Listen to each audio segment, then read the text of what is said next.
తీసే అంటే ఎక్స్‌పెక్టేషన్స్‌ని రీచ్ అయిందంటారా? అంటే దాదాపు 6 సంవత్సరాల తర్వాత ఎన్టీఆర్ సోలో సినిమా వచ్చింది ఆడియన్స్ ముందుకి. హ్మ్. అయితే ఆయన చివరి సోలో సినిమా 'అరవింద సమేత'. ఆ సినిమా ఒక కొత్త ఎన్టీఆర్‌ని పరిచయం చేసింది. అంటే ఎన్టీఆర్‌లో రాయలసీమ ఎమోషన్ మొదటి నుంచి నడుస్తూ వచ్చింది.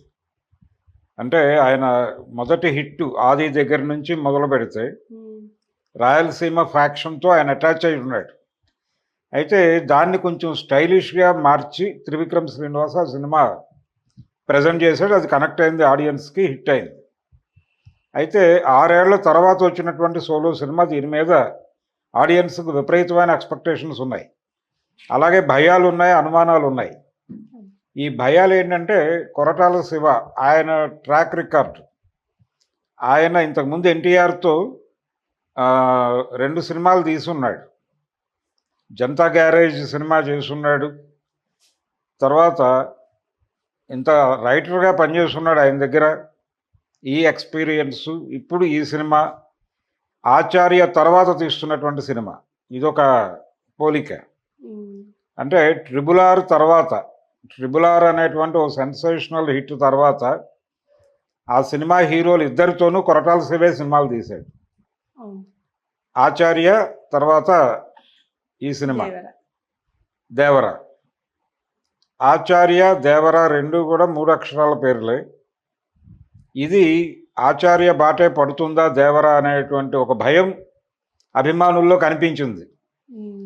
అయితే కొరటాల శివ ట్రైలర్లు అలాగే టీజర్ల విషయంలో చాలా కేర్ తీసుకున్నాడు. చాలా కేర్ తీసుకుని ఎక్కడా కూడా ఏ రకమైనటువంటి హై ఎక్స్‌పెక్టేషన్స్ ఆడియన్స్‌కి ఇవ్వకుండా చాలా కేర్ తీసుకున్నాడు. అంటే ఎటువంటి అంచనాలు లేకుండా థియేటర్‌కి రావాలి ప్రేక్షకుడు, వచ్చి సినిమాని మెచ్చుకోవాలి అని అనుకున్నాడాయన. అనుకున్నప్పుడే ప్రజలకు అనుమానాలు మొదలైనాయి. ఎందుకు ఈయన లో ప్రొఫైల్‌లో వెడుతున్నాడు అని. సినిమా చూసిన తర్వాత ఆ డౌట్ క్లారిఫై అయిపోయింది. అంటే కొరటాల శివ గారు ఇంక సినిమాలు చేయకుండా ఉండటం బెటరు అనేది ఒక కంక్లూజన్‌కి వచ్చేసిన పరిస్థితి ఉంది ఈ సినిమాలో 'దేవర'. పర్టిక్యులర్‌గా రీజన్ ఏంటంటే ఆయన ప్రాపర్ స్క్రిప్ట్‌తో సినిమాలు డిజైన్ చేయటంలో ఫెయిల్ అవుతున్నాడు. 'అఖండ' కలిపి 'అఖండా'ని నక్సలిజానికి కలిపి 'అఖండాచార్య' అని ఓ సినిమా తీశాడు ఆయన గతంలో. 'ఆచార్య' సినిమా అంటే నక్సలైట్ పార్టీలు విత్ హిందుత్వ అనేది ఎజెండా ఆ సినిమా. హ్మ్. పాదఘట్టం, నక్సలైట్లు ఈ రెండింటినీ కలిపి ఒక ఆధ్యాత్మిక నక్సలిజాన్ని వండి వార్చే ప్రయత్నం చేసి దెబ్బతిన్నాడు ఆయన. దాదాపు అలాంటి ప్రయత్నమే ఇక్కడ జరిగింది 'దేవర'లో కూడా. హ్మ్. 'దేవర'లో అంటే శత్రువు ఎవరు అనేది తెలియకుండా, శత్రువు ఎవరు, ఏ సెక్షన్ మీద సినిమా తీస్తున్నాం, ఏ వర్గాన్ని మనం బేస్ చేసుకుని సినిమా తీస్తున్నాం, హీరో ఏ వర్గం నుంచి వచ్చాడు, శత్రువు ఎవరు అనేది ప్రొజెక్ట్ చేయటంలో డైరెక్టర్ దారుణంగా ఫెయిల్ అయ్యాడు. ఇందులో విలన్ ఉంటాడు కానీ అతను విలన్లా కనిపించడు. విలన్లా కనిపించకపోవడానికి కారణం ఏంటంటే ఇద్దరూ ఒకే ఏరియా మనుషులు. వీళ్ళిద్దరికీ ఉమ్మడి శత్రువు ఒకడు ఉంటాడు. ఆ శత్రువుని కనిపెట్టడంలోనూ చూపించడంలోనూ కొరటాల శివ ఫెయిల్ అయ్యాడు. దాంతో ఎందుకు జరుగుతోందో సినిమా, ఎవరు ఎవరిని ఎందుకు చంపుకుంటున్నారో తెలియని పరిస్థితి. ఈయన ఒక మూఢనమ్మకానికి గురయ్యాడు. ముఖ్యంగా Koratala Shiva pan India cinema తీయాలి అనే ఉద్దేశంతో, పాన్ ఇండియా సినిమా అంటే 100 మందిని చంపితే లోకల్ సినిమా, 1000 మందిని చంపితే పాన్ ఇండియా సినిమా అన్న ధోరణిలో వెళ్ళాడు ఆయన. ఈ సినిమాలో కూడా చాలా నరికివేతలు ఉన్నాయి, అన్ని పాన్ ఇండియా సినిమాల్లో ఉన్నట్టు. 'సలార్'లో ప్రభాస్ నరుకుతాడు, 'యానిమల్'లో హీరో నరుకుతాడు. ఇలా ఈ నరికివేతల సన్నివేశాలు చాలా ఉన్నాయి సినిమా నిండా, పుష్కలంగా ఉన్నాయి. టెక్నికల్గా సినిమా బాగుంది. ఆర్టిస్టులు అందరూ చాలా బాగా పెర్ఫామ్ చేశారు, ఇంక్లూడింగ్ ఎన్టీఆర్.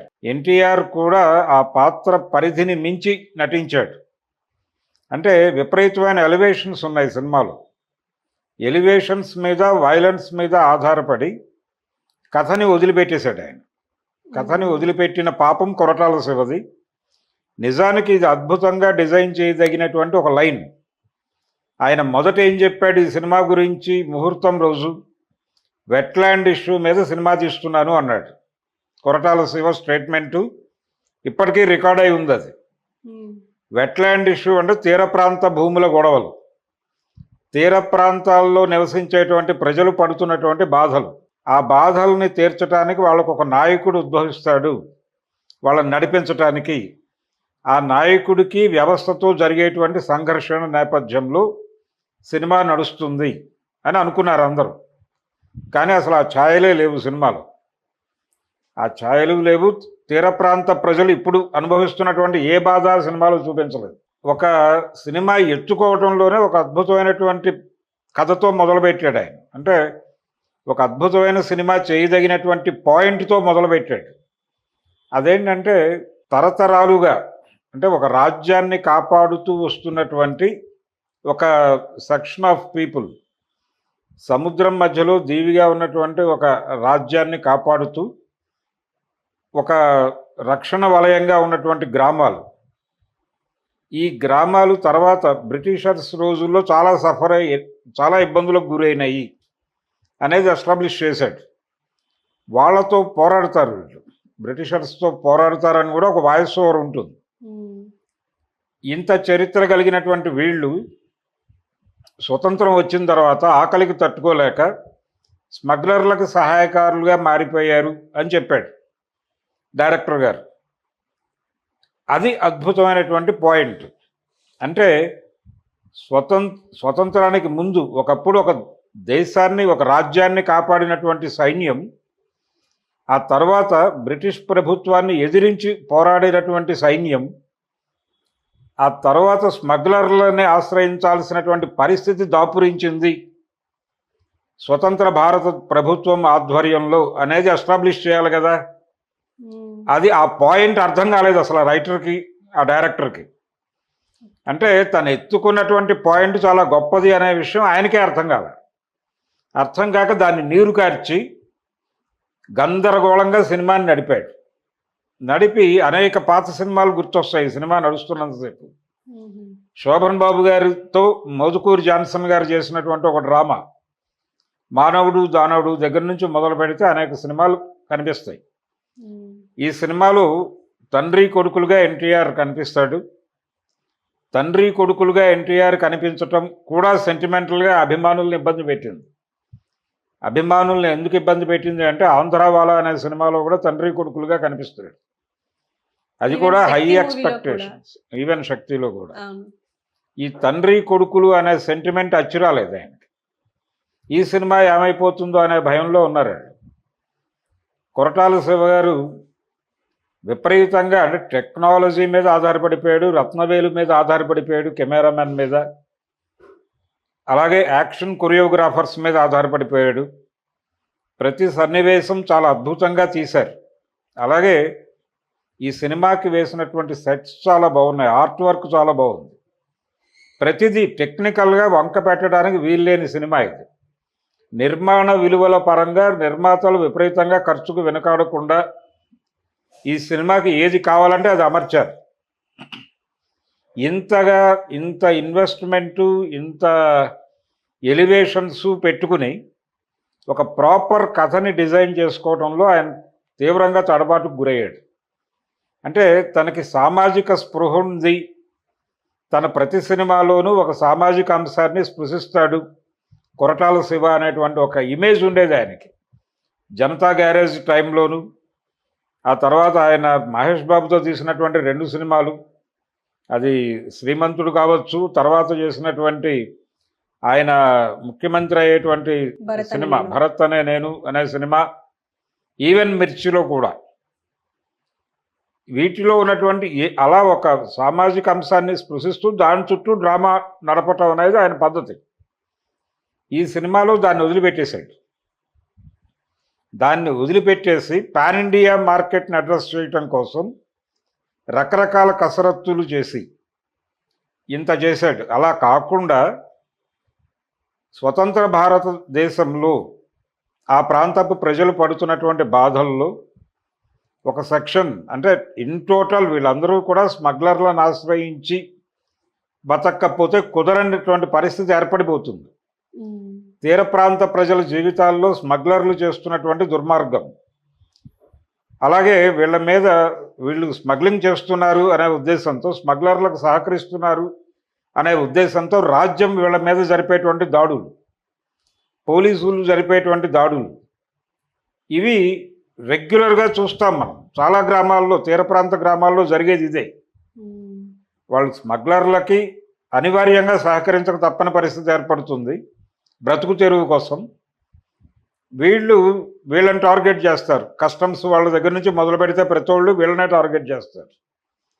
వీళ్ళందరి వేధింపులు తట్టుకోలేక అసలు మా జీవితాలు ఇలా ఉండటానికి కారణం ఏమిటి అనే పాయింట్తో రైజ్ అయ్యేటువంటి ఒక హీరో కథ తీసుంటే, ఒక మంచి పాయింట్తో ఆయన చెప్పినటువంటి వెట్లాండ్ ప్రాబ్లం, ఇప్పుడు వెట్లాండ్ ఇంకొక కొత్త ప్రాబ్లంలోకి ఎంటర్ అవుతోంది వెట్లాండ్ ఇష్యూ. అదేంటంటే కార్పొరేట్ కంపెనీలు ఎంటర్ అయిపోయినాయి అక్కడ. కార్పొరేట్లు ఎంటర్ అవడంతో పాటు టూరిజం డెవలప్మెంట్ పేరుతో తీర ప్రాంతం మొత్తాన్ని కబళించే ప్రయత్నం ఒకటి జరుగుతోంది. అంటే తీర ప్రాంతం మొత్తాన్ని గోవాగా మార్చి డ్రగ్ బిజినెస్ చేయాలి అనేటువంటి మోటోతో ప్రభుత్వాల సహకారంతో కార్పొరేట్లు దిగుతున్నాయి. ఆల్రెడీ దానికి సంబంధించిన చర్చలు జరుగుతున్నాయి. వెకేట్ చేయించేస్తున్నారు చాలా ప్రాంతాల్లో. తీర ప్రాంత గ్రామాల వాసులు నిర్వాసితులు అయిపోతున్నారు వాళ్ళందరూ. ఇలాంటి ఇష్యూస్ పట్టుకుని గనక సినిమా తీసుంటే అతనికి, అంటే ఒక మంచి సినిమా తీశాననేటువంటి తృప్తి అతనికి మిగిలేది, ఒక కొత్త కథని సినిమాలో చూసామనేటువంటి తృప్తి ఆడియన్స్కి మిగిలేది. ఇది ఫ్యాన్స్కి ఏదో మేరకు నచ్చుతుందేమో తప్ప సాధారణ ప్రేక్షకుడికి ఏ మాత్రము కనెక్ట్ కానటువంటి సినిమా దేవరా అనేటువంటిది. దీనికి సీక్వెల్ కూడా ఉంది. ఈయన ఒక ట్విస్ట్ ఇచ్చాడు. అంటే ఈ ట్విస్ట్ కూడా చాలా కృతకంగా ఉంది. ఆడియన్స్ ఎమోషనల్గా ఫీల్ అయ్యే ట్విస్ట్ కాదు అది. అంటే ఆయన ఏమనుకున్నాడంటే, బాహుబలి సినిమాలో కట్టప్ప బాహుబలిని ఎందుకు చంపాడు అనేటువంటి ఒక ప్రశ్నతో ఆడియన్స్ అలా బయటకు వెళ్ళిపోతారు. ఇది వాళ్ళు పార్ట్ 2 వచ్చే వరకు వెయిట్ చేసేలాగా చేసింది. అలాంటి పాయింట్తో నేను దీన్ని కంక్లూడ్ చేస్తున్నాను అని అనుకున్నాడు కానీ ప్రేక్షకుల మీద అంత ముద్ర అయితే వేయలేదు ఆ పాయింట్. నేను ఆ పాయింట్ ఏమిటనేది చెప్పను, ఎందుకంటే ఆ సినిమా మీద కొద్దో గొప్ప ఉత్సుకత ఉంది ఇంకా ప్రేక్షకులకి. దాన్ని చంపేయటం నాకు ఇష్టం లేదు. సో ఏది ఏమైనప్పటికీ కొరటాల శివ మరొక ఫెయిల్యూర్ ప్రాజెక్ట్తోనే వచ్చాడు ఆడియన్స్ ముందుకి. ఫర్దర్గా ఆయన అంటే కొత్తగా ఆలోచించడం లేదు, సినిమా పరిధిలో ఆలోచిస్తున్నాడు తప్ప తను తీసుకున్నటువంటి పాయింట్ చుట్టూ ఏం జరుగుతోంది, మనం ఏ సమాజంలో కథ చెప్తున్నాం, ఏ ఆడియన్స్కి కథ చెప్తున్నాం అనేది ఆయన స్పృహలో లేదు. ఈ స్పృహలో లేకపోవడం వలన వీళ్ళు సమకాలీన సమాజంలో కథలు నడుపుతూ జానపద కథలు, పౌరాణిక కథలు చెప్తున్నారు జనాలకు. ఇది ప్రమాదం. అందుకని కొరటాల శివ గారు సినిమాలు తీయటం మానేయటం బెటర్. ఇలాంటి గందరగోళం తీసే కన్నా కూడా, అంటే తన దృష్టిలో మార్కెట్ ఉంది, పాన్ ఇండియా మార్కెట్ అనేటువంటి దృష్టి ఉంది. పాన్ ఇండియా మార్కెట్కి కావాల్సినటువంటి దినుసులు ఏమిటి అనేది వేసుకున్నాడు. కానీ మూలంగా అంటే అండర్ కరెంట్గా నడవలసినటువంటి కథని వదిలిపెట్టేశాడు. సినిమా ఓపెనింగే పరమ రొటీన్గా మొదలవుతుంది. స్క్రీన్ ప్లేలో కూడా ఏ రకమైన మ్యాజిక్లు లేవు సినిమాలో. చాలా ఫ్లాట్ స్క్రీన్ ప్లే అలా నడిచిపోతుంది. ప్రతి మెలిక ఆడియన్స్కు తెలుసు, అర్థమవుతూనే ఉంటుంది. ఏం జరగబోతోంది అనేది ప్రేక్షకుడికి ఈజీగా తెలిసే పద్ధతిలోనే కథ నడిచింది. కాకపోతే ఎన్టీఆర్ గెటప్, ఆయన మీద నడిపినటువంటి ఎలివేషన్స్, వైలెన్స్, ఇవి థియేటర్లో ఆడియన్స్ని కొద్దో గొప్ప కూర్చోబెట్టగలిగినాయి. అనిరుద్ మ్యూజిక్ ఎలా ఉంది సార్? అనిరుద్ధ్ చాలా కష్టపడ్డాడు, కానీ ఈ కథలో అతను చేయటానికి ఏమీ లేదు. అతన్ని అంటే అనిరుద్ధ్ ఎలివేషన్స్ వరకు కష్టపడ్డాడు కానీ అతని సత్తాకి తగినటువంటి కథ కాదు ఇది. అందుకని టెక్నీషియన్స్ అందరూ కష్టపడ్డారు, అనిరుద్ధ్ ఒకటే కాదు. రత్నవేలు విపరీతంగా కష్టపడ్డాడు. కెమెరా, సినిమా ఆర్ట్ వర్క్ విపరీతంగా బాగుంది. ప్రతి సెట్ చాలా అద్భుతంగా డిజైన్ చేశారు. ఇది ఏ సీన్ కా సీన్ విడివిడిగా చూస్తే చాలా బాగుంది, కానీ ఒక కాన్ఫ్లిక్ట్ డెవలప్ చేయలేదు. ఒకే సమూహంలో ఉన్నటువంటి వ్యక్తుల మధ్య వైరుధ్యాలు ఉంటాయి, అవి మిత్ర వైరుధ్యాలు మాత్రమే.